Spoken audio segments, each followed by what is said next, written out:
suasana tiba-tiba gelap, mencekam. Ternyata tempat itu, kuburan. Lampu petromak kami, yang masih menyala, memperlihatkan hamparan kuburan banyak. Saya adalah Jordi 15 tahun, kakakku Bambang 17 tahun dan adikku Alfian 13 tahun, kami bertiga, adalah adik kakak, ketiganya laki-laki semuanya. Seperti biasanya di kampung kami yang dekat dengan laut, kampung itu memiliki keindahan dan keunikan tersendiri karena dekatnya dengan laut.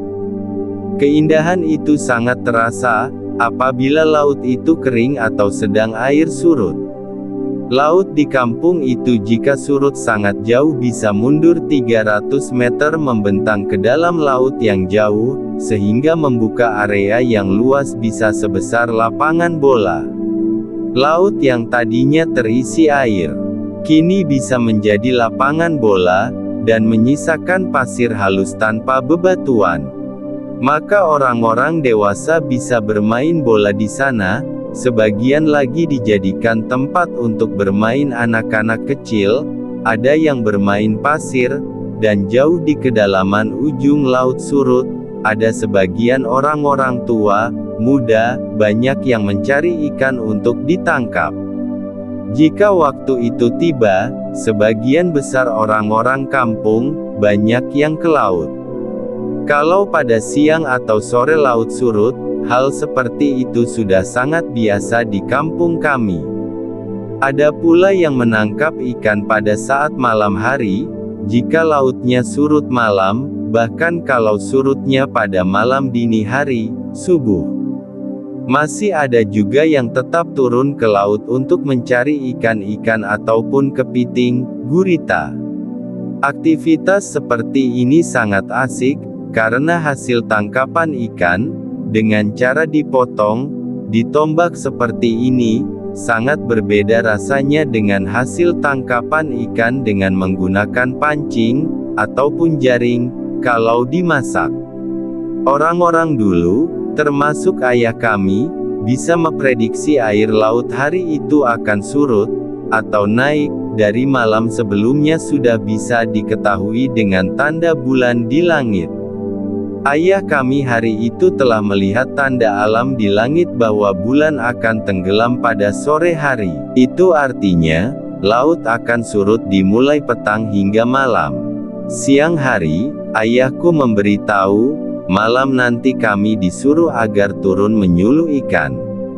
Ayahku berkata, kamu, kakakmu dan adikmu nanti malam turun menyuluh cari ikan ya. Karena ayah ada kegiatan di kota. Mendengar perkataan ayah seperti itu, saya, kakakku dan adikku sangat bersemangat. Sore hari telah tiba, kami sudah menyiapkan semuanya. Lampu jadul Storm King, kepunyaan ayah kami, siap dinyalakan. Kakak saya mengasah parang, menyiapkan tombak ikan, tak lupa juga sepatu, agar tidak gampang terkena tajamnya karang, atau jenis ikan yang berbisa. Tak lupa pula tempat penyimpanan ikan. Maghrib selesai. Kami cepat-cepat menyalakan lampu Petromax. Sebelum berangkat, ibu kami menyampaikan pesan dari ayah, agar tidak boleh jauh-jauh ke ujung kampung di tentangan kuburan. Ibuku berkata, kalian bertiga jangan jauh-jauh ya. Ini pesan ayah kalian, jangan sampai di tentangan ujung kampung yang ada kuburan. Mendengar perkataan itu saya pun merasa aneh. Namun karena semangat dan senangnya kami, rasa keanehan itu hilang begitu saja saat kami meminta izin untuk berangkat ke laut. Tidak berselang lama kami telah tiba di pantai. Di sana kami melihat ke arah laut yang telah surut. Ternyata di sana sudah sangat banyak orang-orang yang mendahului kami, untuk mencari ikan-ikan malam itu. Kami pun menuju ke laut yang airnya setinggi betis atau kadang airnya setinggi mata kaki, di mana tempat kerumunan ikan. Bersama orang-orang yang telah duluan, di sana kami pun ikut mencari ikan, berjalan dan berjalan, memotong ikan. Banyak sudah ikan yang kami dapati, ada gurita, kepiting, ada pula kerang-kerang laut, maupun rumput laut, bahkan cumi pun bisa kami tombak dengan alat yang kami sediakan. Kadang kami mendapati ikan berbisa, ular-ular laut yang berwarna hitam putih. Jenis seperti ini kami sangat hindari, karena sangat agresif, bahkan bisa mengejar dan mengikuti. Malam itu, karena serunya atau semangat dan asyik, waktu tidak terasa, ternyata kami beraktivitas di sana sudah sekitar 1 jam ataupun 2 jam lamanya. Air laut pun terlihat ada tanda-tanda untuk naik ataupun pasang, seperti adanya pasir halus yang mengambang, dan dikuatkan dengan tanda langit seperti bulan sudah membuka sinarnya dari ufuk timur. Ternyata suasana di laut sudah sangat sepi, orang-orang kampung yang tadi ramai kini telah menghilang pulang.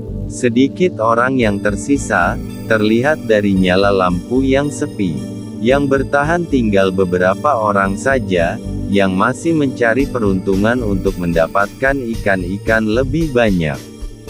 Kami melihat ke arah bibir pantai kampung.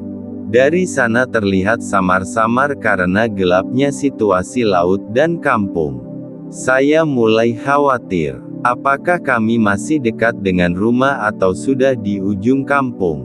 Saya menduga bahwa kami sudah berada di ujung kampung, namun berharap juga agar tidak seperti yang dikhawatirkan, yang telah diingatkan oleh ayah kami melalui ibu. Kuberi tahu kakak, agar kita segera pulang, jangan sampai kita jauh berjalan, juga karena ikan-ikan yang kami dapat sudah lumayan banyak.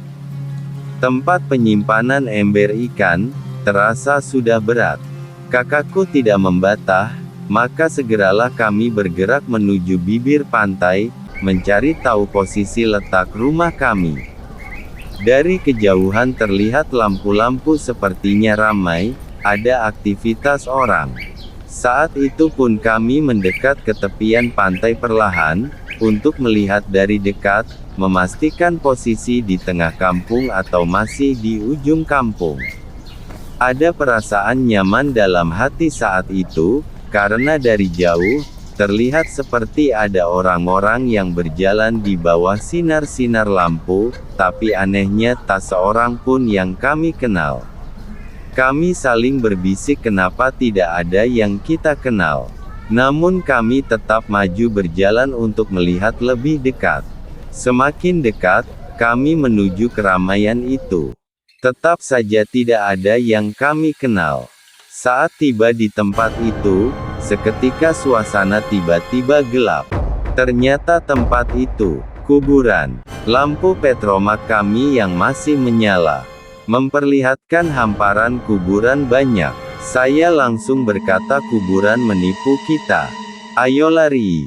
Alfian adik saya menangis ketakutan, bersiap untuk lari karena, namun kakakku sangatlah berani. Dia menguatkan kami, dengan memberitahukan supaya tidak panik, jangan lari, tetaplah tenang. Ada kakak di sini, ayo berjalan seperti biasa. Alfian adikku kami posisikan di tengah antara kami berdua, kami mulai berjalan meninggalkan area kuburan yang menipu itu. Tidak jauh dari situ, kami telah melihat titik sebenarnya letak rumah kami. Sesampainya kami di rumah, ketakutanku masih terasa, bulu kuduku masih merinding, adikku pun masih terlihat gemetaran karena takut. Namun hal yang berbeda dengan kakakku, dia sama sekali tidak terlihat wajah ketakutan, wajahnya seperti biasanya. Di rumah, adikku langsung menceritakan peristiwa yang baru saja kami bertiga alami kepada ibu. Namun ibu ternyata sudah mengetahui tempat itu, karena ibu dan ayah juga pernah mengalami kejadian yang sama, dan sebagian orang kampung juga tahu, kuburan itu selalu menipu mata orang apabila malam hari. Itulah kisah nyata, yang benar-benar kami alami. Hikmah cerita ini adalah selalu ingat pesan atau peringatan orang tua, agar tidak terjadi sesuatu yang merugikan diri sendiri maupun keluarga kita. Sampai berjumpa lagi cerita-cerita nyata lainnya.